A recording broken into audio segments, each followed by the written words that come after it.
मुंबईसह संयुक्त महाराष्ट्र मराठी माणसाने लढवून मिळवला हा इतिहास आपल्या सगळ्यांना माहीत आहे आणि संयुक्त महाराष्ट्र असं सहजासहजी मिळालेलं नाही।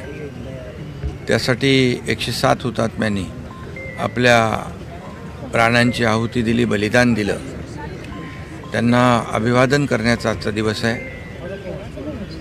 मी सर्व हुतात्म्यांना आदरपूर्वक वंदन करतो आणि विनम्र अभिवादन करतो। 1 मे हा आपण महाराष्ट्र दिन म्हणून साजरा करतो आणि 21 नोव्हेंबर हा महाराष्ट्र राज्य हुतात्मा स्मृती दिन म्हणून पाळतो। आणि खरं म्हणजे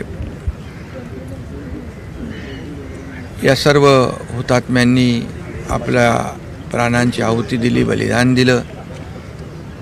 65-66 वर्षापूर्वीचा काळ डोळ्यासमोर जर आणला तर एक संघर्ष आणि जे काही मुंबईकरांची महाराष्ट्रामध्ये जी काही चळवळ त्यावेळेस पाहिली तर अंगावर आजही शहारे येतात। आणि अशा परिस्थितीमध्ये मुंबईचा संयुक्त महाराष्ट्र आपल्याला मिळालेला आहे आणि नुसतं हुतात्म्यांना वंदन करून भागणार नाही, तर मुंबईची प्रगती, मुंबईची कीर्ती, मुंबईचा विकास झाला पाहिजे असा उद्देश डोळ्यासमोर ठेवून प्रत्येकाने आपली जबाबदारी पार पाडली पाहिजे। शिवाजी महाराजांना विपरीत असलेला महाराष्ट्र घडवण्याचं काम प्रत्येकाने केलं पाहिजे।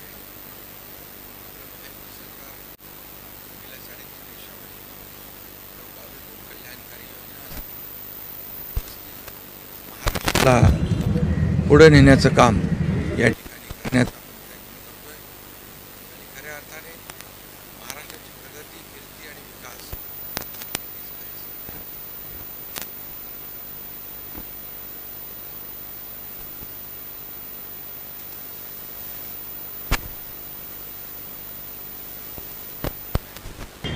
ज्यांनी संयुक्त महाराष्ट्र मुंबईसह मिळवण्यासाठी बलिदान दिलं त्यांना आदरांजली अर्पित करतो, त्यांना विनम्र अभिवादन करतो।